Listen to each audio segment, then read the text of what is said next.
महाराष्ट्र शासनाच्या माध्यमातून पोलीस भरती प्रक्रिया तारीख जाहीर करण्यात आली। मात्र यामध्ये मोठ्या प्रमाणावर विद्यार्थ्यांचे नुकसान होत असल्याचे दिसून आले।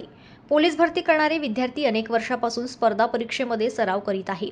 याकरिता कुठेतरी आपल्या नोकरीकरिता आपल्याला संधी मिळणार याकरिता दिवसरात्र मेहनत करून सराव व अभ्यास करत आहे। मात्र काल प्रशासन माध्यमातून पोलीस भरती तारीख जाहीर करण्यात आली। याकरिता विद्यार्थ्यांना 3 महिन्यापासून फॉर्म भरण्यात आले होते। यामध्ये निवडून आल्याने तारीख पुढे नेण्यात आले होते। मात्र या सर्व तारीख वेळेवर काढून यामध्ये विद्यार्थ्यांचे मोठ्या प्रमाणात नुकसान झाले आहे। पोलीस भरती ग्राउंड तारीख लागोपाठ आल्याने चांदूर बाजार तालुकाच नव्हे तर पूर्ण महाराष्ट्रभर विद्यार्थी पोलीस भरती प्रक्रियेमध्ये लागोपाठ तारीख आल्याने नुकसानीच्या भरपाईमध्ये सापडलेले आहे। या भरती प्रक्रियेत विद्यार्थ्यांनी अमरावती, पुणे, सातारा, सांगली, गडचिरोली, गोंदिया, नागपूर, मुंबई असे अनेक ठिकाणी फॉर्म विद्यार्थ्यांनी भरले आहे। मात्र त्यांना सर्व तारीख ही एकामागे एक आल्याने 400 ते 500 किलोमीटर प्रवास कसा करावा असा मोठा प्रश्न पूर्ण जिल्ह्यातील विद्यार्थ्यांना पडला आहे।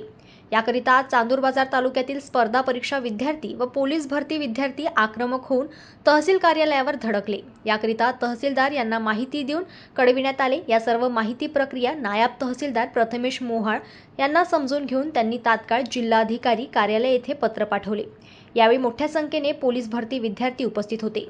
सदर निवेदनातील मागणी निश्चित असल्याचा अभिप्रायासह नायब तहसीलदार प्रथमेश मोहाळ यांनी जिल्हाधिकाऱ्यांकडे पाठविला आहे। महाराष्ट्र राज्य पोलीस दलातील रिक्त पदे भरण्यासाठी मैदानी चाचणी परीक्षा दिनांक 19/6/2024 पासून संपूर्ण राज्यभर सुरू होणार आहे।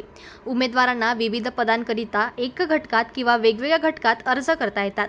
त्यानुसार काही उमेदवारांना एकाच दिवशी अथवा लागोपाठच्या दिवशी 2 पदांकरिता मैदानी चाचणीसाठी हजर राहणे बाबतची स्थिती निर्माण होऊ शकते व त्यामुळे काही उमेदवारांची गैरसोय होऊ शकते।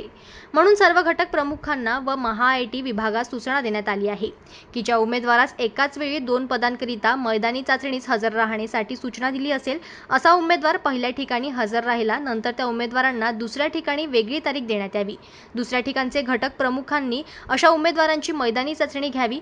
तसेच मैदानी चाचणीची पहिली तारीख आणि दुसरी तारीख यामध्ये किमान 4 दिवसांचे अंतर असावे। मात्र याकरिता उमेदवार पहिल्या मैदानी चाचणीस हजर होता याचे लेखी पुरावे दुसऱ्या मैदानी चाचणी वेळी सादर करावे लागतील।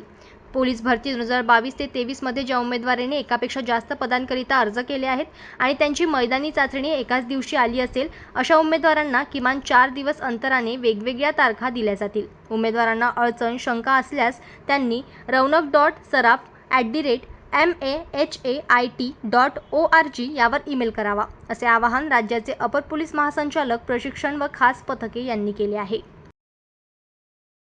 जनमत लाईव्ह न्यूजसाठी सुयोग गोरले यांची रिपोर्ट।